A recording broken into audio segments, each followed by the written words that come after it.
ये बड़ा सवाल है कि बस डीजे में डांस कर रहे थे, डीजे में डांस करने से टोका, डीजे में डांस करने को लेकर जब टोका टोकी हुई, एक दूसरे को रोका टोकी की गई, रोका टोकी के बीच में विवाद इतना बढ़ गया कि हत्या कर दी गई। ये बड़ा सवाल है।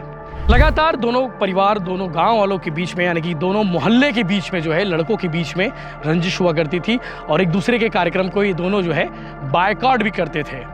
और शायद यही वजह है कि उस दिन इन्हें मौका मिल गया 7 तारीख को।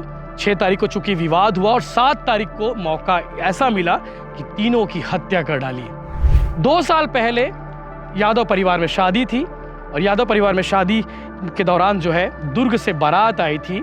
कल ये बात उनकी बुआ ने भी कही है, इस बात का जिक्र किया है कि 2 साल पहले भी घर में ऐसे ही विवाद हुआ था। यादव परिवार के लोगों पर हमला हुआ था, चाकू भी चली थी। इतना खूनी संघर्ष कैसे हो गया, ये अपने आप में बड़ा सवाल है। कुछ लोग ये भी कह रहे थे कि भैया इस एपिसोड में बाहरी तत्वों का भी इन्वॉल्वमेंट है। इतना सब कुछ विवाद हो गया था 6 तारीख को और 7 तारीख को दोबारा जब विवाद हुआ, गांव वालों ने फोन करके बुलाया, पुलिस देरी से क्यों पहुंची, ये भी एक बड़ा सवाल है। नमस्कार, जय जोहार, जय छत्तीसगढ़। मैं यशवंत साहू, आप देखना शुरू कर चुके हैं भिलाई टाइम्स। और भिलाई टाइम्स देखने वाले हर वो यूजर सवाल कर रहे हैं कि भैया नंदनी खुंदनी में ट्रिपल मर्डर केस ऐसे कैसे हो गया। आखिर वो कौन सी बड़ी वजह थी और आखिर वो कौन सी वजह थी जिसकी वजह से इतना बड़ा कांड हो गया गांव में। 3 लोगों की हत्या कर डाली 15 से ज़्यादा लोगों ने। पुलिस ने उन 15 लोगों को गिरफ्तार किया है और गिरफ्तारी आगे भी जारी है, क्योंकि नाम जुड़ते जा रहे हैं। तस्वीरों के आधार पर, फुटेज के आधार पर नाम सामने आ रहे हैं, गिरफ्तारियां होते जा रही है। और कल तक पुलिस ने इस पूरे एपिसोड पर, इस ट्रिपल मर्डर केस पर 15 लोगों की गिरफ्तारी की थी। और गिरफ्तारी के बाद जो है लगातार जांच जारी है और इस बीच कुछ सामने आए हैं, जांच में कुछ खुलासे हुए हैं। हमने भी गांव में लोगों से बातचीत की, पुलिस वालों से बातचीत की और मन में यही सवाल था कि आखिर वो कौन सी वजह थी। महज डीजे में डांस करने को लेकर कोई जान नहीं ले लेता। ये बड़ा सवाल है कि बस डीजे में डांस कर रहे थे, डीजे में डांस करने से टोका, डीजे में डांस करने को लेकर जब टोका टोकी हुई, एक दूसरे को रोका टोकी की गई, रोका टोकी के बीच में विवाद इतना बढ़ गया कि हत्या कर दी गई। ये बड़ा सवाल है। जांच में पता चला है पुलिस की कि यादव परिवार, जो राजेश यादव, करण यादव और वासु यादव, इन तीनों की हत्या हुई। इसमें से राजेश और करण जो है दोनों सगे भाई है, वासु चचेरा भाई है। 2 साल पहले यादव परिवार में शादी थी और यादव परिवार में शादी के दौरान जो है दुर्ग से बारात आई थी। कल ये बात उनकी बुआ ने भी कही है, इस बात का जिक्र किया है कि 2 साल पहले भी घर में ऐसे ही विवाद हुआ था। यादव परिवार के लोगों पर हमला हुआ था, चाकू भी चली थी। उस एपिसोड में भी 2 साल पहले वाले जो एपिसोड था, उस एपिसोड में भी जो है लोधीपारा के लोगों का इन्वॉल्वमेंट था। ये पुलिस की जांच में सामने आया। आकाश पटेल की हालत अभी नाजुक बताई जा रही है। वहीं धन्नू यादव, जो इस एपिसोड में मुख्य कह सकते हैं कि धन्नू यादव ही था जिसने आकाश पटेल को फ़ोन करके बुलाया था कि आजा, तुम्हारे में कितना दम है, देख लेते हैं।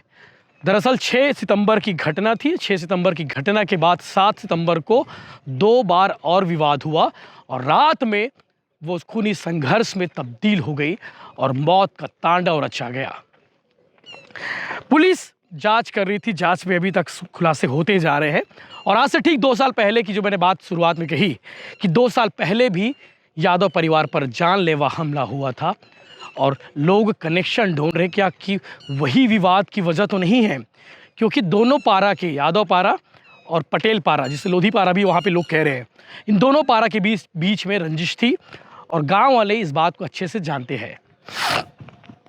लगातार दोनों परिवार, दोनों गांव वालों के बीच में, यानी कि दोनों मोहल्ले के बीच में जो है लड़कों के बीच में रंजिश हुआ करती थी और एक दूसरे के कार्यक्रम को ये दोनों जो है बायकॉट भी करते थे।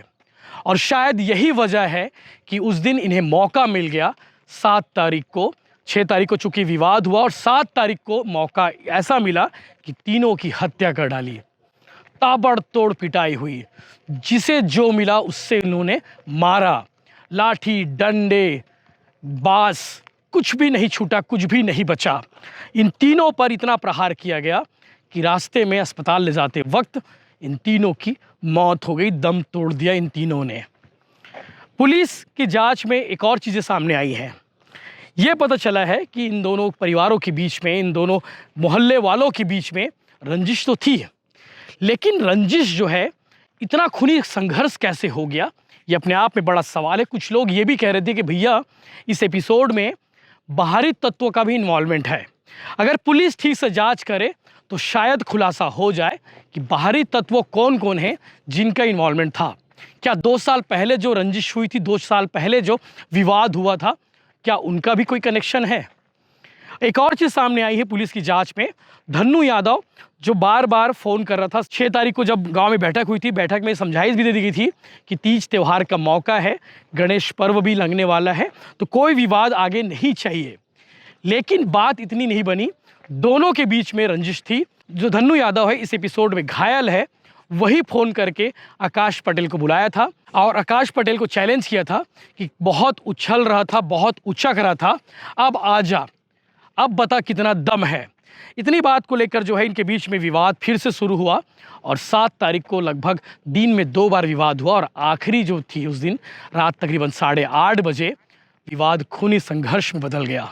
धन्नू और उसके साथी जो थे राजेश यादव, करण यादव और वासु तो बाद में आया है, ऐसा घर वालों को भी कहना है। ये तमाम लोग जो थे आकाश की पिटाई कर रहे थे और आकाश को पिटता देख उसके बाकी साथी पहुंचे और बाकी साथियों ने इन तीनों की पिटाई कर दी। उसमें धन्नू भी शामिल था। धन्नू भी मार खाया, राजेश भी मार खाया, करण भी मार खाया और वासु भी मार खाया। इतने मार खा गए, इतने ज़्यादा इनकी पिटाई हुई, इनका दम टूट गया। पुलिस चूँकि इस मामले में काफ़ी एक सवाल तो ये भी उठता है कि पुलिसिंग पर सवाल उठा कि भाई इतना सब कुछ विवाद हो गया था 6 तारीख को और 7 तारीख को दोबारा जब विवाद हुआ, गांव वालों ने फ़ोन करके बुलाया, पुलिस देरी से क्यों पहुंची, ये भी एक बड़ा सवाल है। इसके अलावा कल कुछ लोगों ने ये भी पूछा था कि भैया कौन कौन गिरफ्तार हुए, उनके नाम भी आप बताइए। तो नाम पिता बलदेव पटेल 29 साल इसकी उम्र है, सूरज पटेल पिता बलदेव पटेल 22 साल, यानी कि दोनों भाई हैं सूरज और सोम। इसके अलावा कान्हा पटेल पिता दुर्गा पटेल 19 साल इसकी उम्र है। योगेश वर्मा पिता चंद्रिका प्रसाद वर्मा, ये 28 साल इसकी उम्र है। त्रिलोचन पटेल पिता दुर्गा राम पटेल 24 साल इसकी उम्र है। अजय ठाकुर पिता शत्रुघ्न ठाकुर 22 साल इसकी उम्र है। जागेश्वर प्रसाद पिता माधव प्रसाद 30 साल इसकी उम्र है। डेराहाराम यादव पिता कमलेश यादव 19 साल इसकी उम्र है। संजय ठाकुर पिता घसियाराम ठाकुर 30 साल इसकी उम्र है। वहीं 57 वर्षीय माधव पटेल पिता फिरतूराम पटेल 57 साल इसकी उम्र है, यानी कि इस एपिसोड में माधव राम का बेटा भी शामिल है और पिता भी शामिल है। कन्हैया पटेल पिता बिजन पटेल 30 साल इसकी उम्र है। गंगाधर पटेल पिता कुंजलाल पटेल 33 साल इसकी उम्र है। और 13वां आरोपी जो है पीताम्बर लाल पटेल पिता नंद कुमार पटेल 44 साल इसकी उम्र है। 14 नंबर का आरोपी जो है मोहन पटेल पिता व्यास नारायण पटेल 24 साल इसकी उम्र है। और आखिरी आरोपी जो है नरसिंह लोधी पिता हीरालाल लोधी 40 वर्ष इसकी उम्र है। यानी कि इस एपिसोड में 15 लोगों की गिरफ्तारी हुई है, 15 लोगों की गिरफ्तारी हो चुकी है और अब जांच में अभी और खुलासे होने बाकी हैं, गिरफ्तारियां और हो सकती है। पुलिस अभी भी वहां तैनात है। कल यानी कि 8 सितंबर को पुलिस ने 2 बसों में सभी आरोपियों को लेकर मौके पर पहुंची और सीन रिक्रिएट कराया गया कि किस तरह से तीनों लोगों की हत्या की गई।